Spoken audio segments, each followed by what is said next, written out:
Dear learners, Assalamu alaikum. Hope that you are well. I am also fine by the grace of Almighty Allah. Today I am going to talk about tech question. তো প্রথম ক্লাসে আমরা take কোয়েশ্চনের basic নিয়ে আলোচনা করছিলাম। আজকে আমরা সামনের দিকে আগাবো, টেক কোয়েশ্চন নিয়ে আলোচনা করব। তো শুরু করা যাক।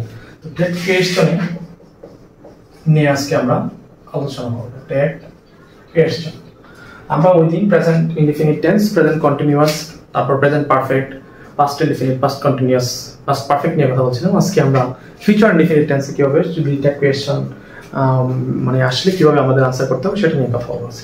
যেমন I shall visit, I shall visit, I shall visit to you অথবা your house, I shall visit to your house। এখানে future indefinite tense shall will অর্থাৎ এখানে সাবজেক্ট, তারপর হচ্ছে shall will প্লাস হচ্ছে ভার্বের ওয়ান। আমরা জানি সাবজেক্ট shall will তারপর হচ্ছে ভার্বের ওয়ান যদি হয় তাহলে সেন্টেন্সটা ফিউচার ইনডিফিনিট টেন্স হয়। এখন ফিউচার ইনডিফিনিট টেন্সে আমরা এটাকে টেক কোয়েশ্চন করব। তো এখানে shall যেহেতু আছে এখানে আমাকে অবশ্যই আর অক্সিলিয়ারি ভার্ব নেওয়ার কোনো চিন্তা করা লাগবে না, এখানে আমরা shall বসাবো। কিন্তু এখানে সেন্টেন্সটা হচ্ছে অ্যাফার্মেটিভ। যদি সেন্টেন্স অ্যাফার্মেটিভ হয় তাহলে আমাদের অবশ্যই কি করতে হবে, নেগেটিভ করতে হবে। তাহলে আমরা অ্যাফার্মেটিভ যদি shall থাকে তাহলে আমাদেরকে নেগেটিভ করতে গেলে shall not ইউজ করতে হবে। আর shall not এর কন্ট্রাকশন হচ্ছে আমরা এভাবে shan't and দিয়ে তারপর হচ্ছে কন্ট্রাকশন দেব shan't, অর্থাৎ shall not যখন আমরা লিখব, shall not যখন আমরা দিব, shall not যখন আমরা ব্যবহার করব মানে টেক কোয়েশ্চনে তখন কিন্তু আমরা shan't ইউজ করব, not shall not। তাহলে আমরা এখানে অ্যাফার্মেটিভ যেহেতু সেন্টেন্সটা তাহলে আমরা এখানে ইউজ করব shan't ইউজ করব, shan't। তারপর হচ্ছে সাবজেক্ট এখানে I আছে, আমরা এখানে I দিয়ে দেব। তারপর হচ্ছে আমি যদি আরো কিছু এক্সাম্পল দিই, যেমন you will go to Cox's Bazar, you will go to Cox's Bazar, you will go to Cox's Bazar। তাহলে আমরা এখানে মানে টেক কোয়েশ্চন যদি আসে তাহলে আমরা কি ইউজ করব, এখানে যেহেতু you will আছে এবং সেন্টেন্সটা যদি অ্যাফার্মেটিভ আছে তাহলে আমরা এখানে কি ইউজ করব, will not, will not। অর্থাৎ will not এর কন্ট্রাকশন হচ্ছে won't, will not এর কন্ট্রাকশন কি হবে, won't হবে। তাহলে আমরা এখানে কি কন্ট্রাকশন দিয়ে আমরা আনসারটা দেব won't, এবং এখানে সাবজেক্ট হচ্ছে you, আমরা এখানে you দেব won't you। এরপরে যদি আরেকটা एग्जांपल দেখি, they will send a letter, they will send a letter। তাহলে এখানে মানে টেক কোয়েশ্চনটা কি হবে, এখানে যেহেতু will আছে এবং সেন্টেন্সটা হচ্ছে অ্যাফার্মেটিভ তাহলে আমরা কি করব, won't দিয়ে দেব। অর্থাৎ will not এর কন্ট্রাকশন হচ্ছে won't এবং সাবজেক্ট হচ্ছে they, আমরা এখানে they দিয়ে দেব। তো ডিয়ার লার্নার্স, আশা করি ফিউচার ইনডিফিনিট টেন্স রিলেটেড আমরা টেক কোয়েশ্চন কিভাবে দিতে হয় এটা বুঝতে পারলাম। এখন আমরা আরেকটু সামনের দিকে মানে অক্সিলিয়ারি মানে ট্যাগ নিয়ে কথা বলবো। সেটা হচ্ছে যেমন let's do the work, let's do the work, চলো আমরা কাজটি করি। তাহলে এখানে যেহেতু লেটস আছে আমাদেরকে অবশ্যই লেটস থাকলে, যদি টেক কোয়েশ্চনে সেন্টেন্সে লেটস থাকলে টেক কোয়েশ্চনে শ্যাল উই বসে, কি বসে, শ্যাল উই বসে। তাহলে লেটস থাকার কারণে আমরা একদম কোনো কিছু চিন্তা না করে আমরা কি বসাবো, শ্যাল উই। এরপর হচ্ছে আমরা বলতে পারি let's learn English, let's learn English. এখন আমরা এই জায়গায় ইউজ করব সেম, লেটস যেহেতু আছে এখানে জাস্ট আমরা শ্যাল উই দিয়ে দেবো, কি দেবো, শ্যাল। এখন আমরা কথা বলবো যদি ইম্পারেটিভ সেন্টেন্স যদি কোনো ভার্ব দ্বারা শুরু থাকে, যদি ইম্পারেটিভ সেন্টেন্স কি দ্বারা শুরু হয়, ভার্ব দ্বারা শুরু হয়, যদি রিকোয়েস্ট না বোঝায় সেই ক্ষেত্রে আমরা উইল বসাবো। তাহলে আমি একটু রুলটা লিখে দিই, ইম্পারেটিভ সেন্টেন্সে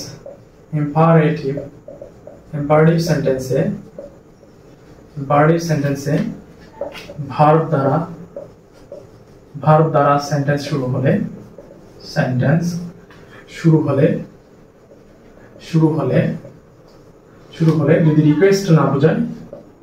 যদি রিকোয়েস্ট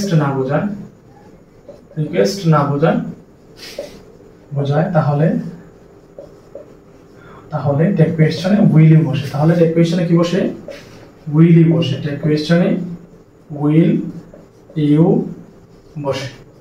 এখন আমরা একটু एग्जांपल করে নিই। তাহলে আমি আবার বলছি, রুলটা বলছি, ইম্পারেটিভ সেন্টেন্সে ভার্ব দ্বারা সেন্টেন্স শুরু হলে যদি রিকোয়েস্ট না বোঝায় তাহলে টেক কোয়েশ্চনে উইল বসে। যেমন ডু দা ওয়ার্ক, কাজটি করো। তাহলে এখানে ইম্পারেটিভ সেন্টেন্স আদেশ করতেছে, তার মানে দ্যাট মিন্স আমরা কি বসাবো, উইল ইউ ইউ। তারপরে আমি যদি বলি visit to the mangrove forest, visit to the mangrove forest। তার মানে এখানে কি বোঝাচ্ছে, ইম্পারেটিভ সেন্টেন্স বোঝাচ্ছে। তো আমরা এখানে কি লিখবো, will you। তারপরে যদি বলি provide your all necessary papers, all necessary papers মানে অর্থাৎ তুমি প্রস্তুত করো তোমার যত প্রয়োজনীয় পেপার কাগজপত্র সেগুলো প্রস্তুত করো। দ্যাট মিন্স এখানে এটা দ্বারা কি বোঝাচ্ছে, ইম্পারেটিভ সেন্টেন্স বোঝাচ্ছে। জাস্ট আমরা কি করব, will you। তারপর হচ্ছে write the summary from your passage, আমরা কিন্তু এখানে এই রাইট দ্বারা মানে অর্থাৎ ভার্ব দ্বারা কি করতেছে, আদেশ করতেছে। অর্থাৎ এখানে ভার্ব দ্বারা শুরু হয়েছে সেন্টেন্সগুলো, তাহলে সবগুলো ক্ষেত্রে কি বসবে, উইল বসবে।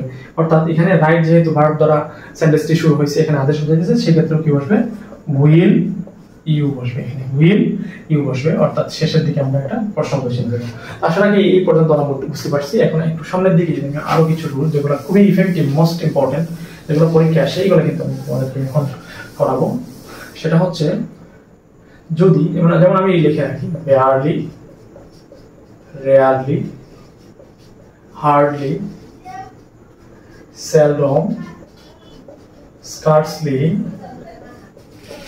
few, little,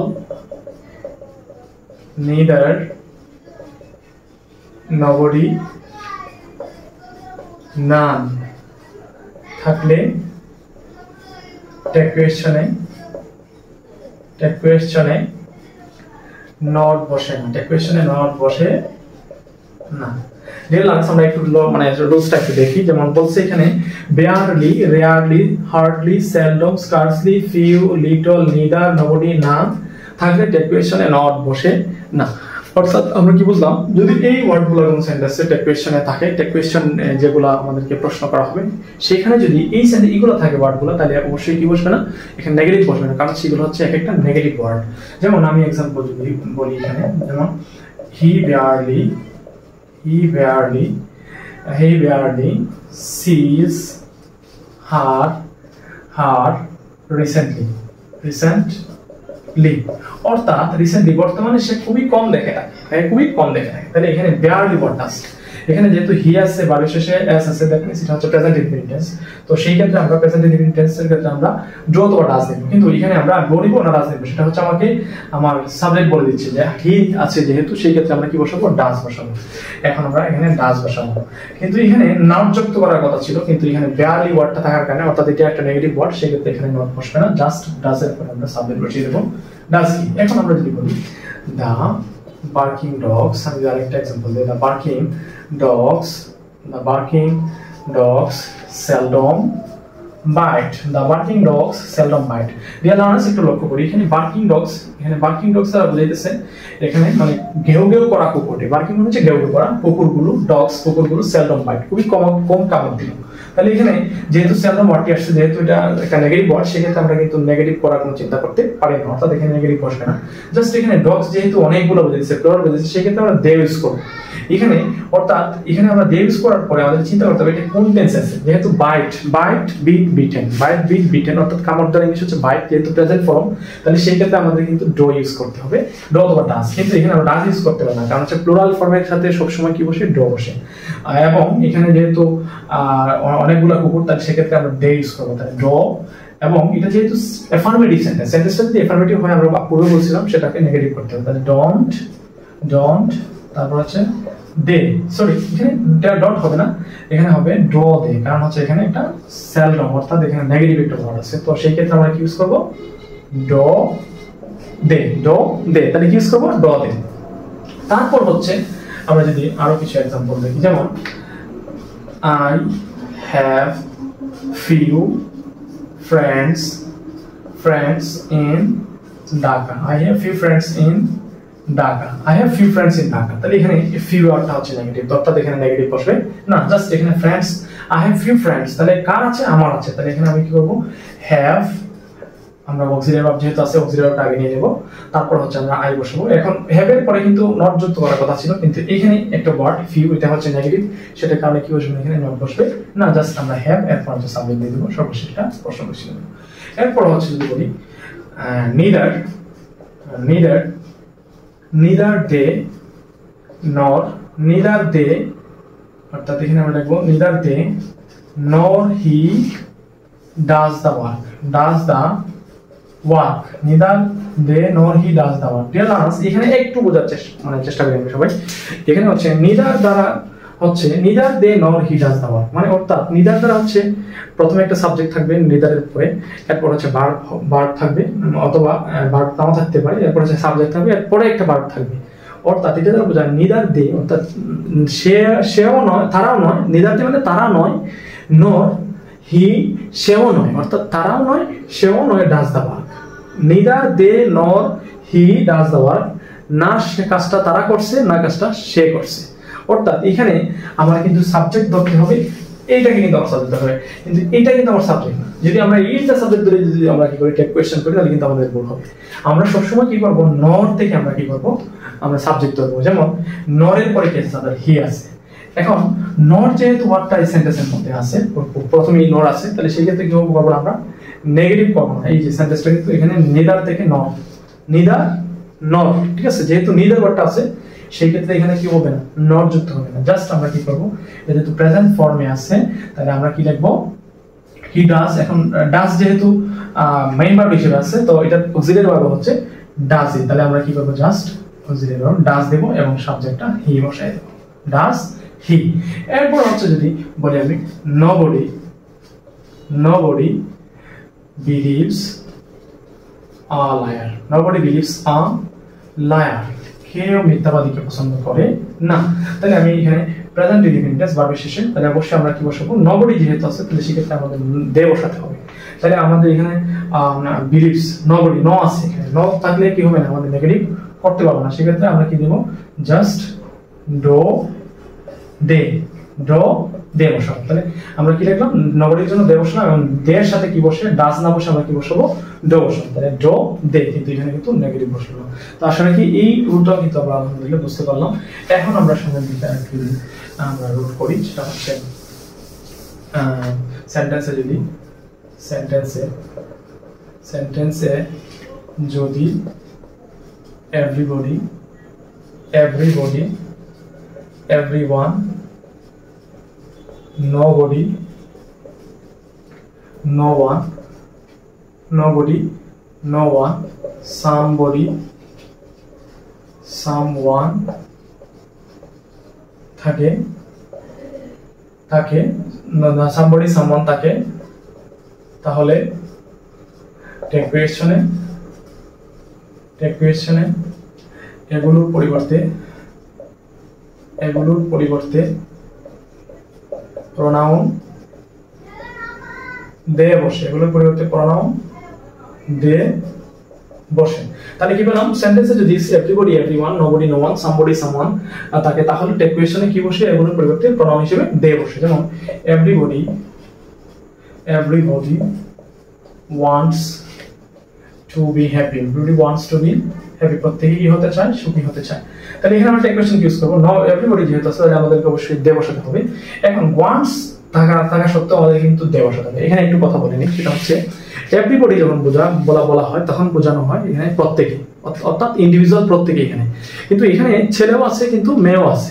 অর্থাৎ এখানে যদি একজনকে ধরা হয় যেমন সি বলে, তাহলে কিন্তু মেয়েকে ধরা হলো শুধু, কিন্তু এখানে তো বলছে প্রত্যেকে বোঝানোর জন্য মেয়েকে যদি ধরা হয় যেমন সি দিল, যেমন এখানে ডাচ সি হতে পারে, কথা এখানে সে ডাচ সি দিল, ডাচ সি বলে তো এখানে একজন বোঝাচ্ছে, কিন্তু এখানে তো প্রত্যেককে বোঝানো হচ্ছে, আমভাবে বোঝানো হচ্ছে এখানে। হ্যাঁ, তো সেই ক্ষেত্রে কি হবে, এখানে মানে না হয় সি না হয় আমরা কি বলবো, দে প্রোনাউন ইউজ করবো, কারণ এখানে ছেলে মেয়ে এবং সুখকে একসাথে বোঝানোর জন্য আমরা কি ইউজ করবো, দে ইউজ করবো। তো সেই ক্ষেত্রে আমরা এখানে কি লিখবো, ডাজ না ইউজ করে আমরা ডো দেবো। কেন, কারণ হচ্ছে আমাদেরকে সাবজেক্টটা কি বসাতে হবে, এভরিবডি থাকার কারণে দে বসাতে হবে।